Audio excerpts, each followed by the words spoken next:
PSIS bongkar pasang skuad untuk bersaing di BRI Liga 1.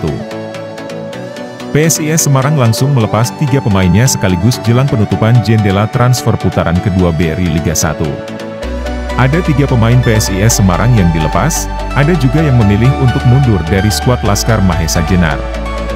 Mereka dilepas dan memilih mundur lantaran persaingan di dalam skuad juga cukup ketat.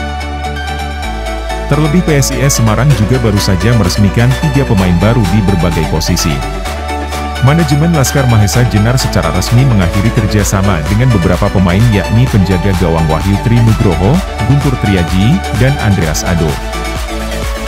Ada beberapa alasan seperti Wahyu Tri yang mundur karena fokus dalam karir kepelatihan di usianya yang tak lagi muda, kemudian Guntur kembali dari masa peminjaman ke klub lamanya dan Andreas yang memang kami lepas karena Andreas ini memiliki potensi dan usianya masih cukup muda, jadi kami lepas untuk mengembangkan karirnya mengingat saat ini di posisinya cukup penuh, kata CEO PSIS, Yoyok Sukawi dilansir dari laman resmi PSIS Semarang.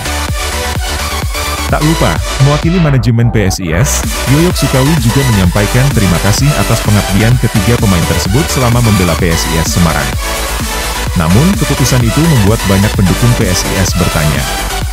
Sebab, ada pemain yang bermain bagus di putaran pertama, namun dibuang oleh PSIS. Diketahui juga saat ini PSIS juga mendatangkan pemain baru.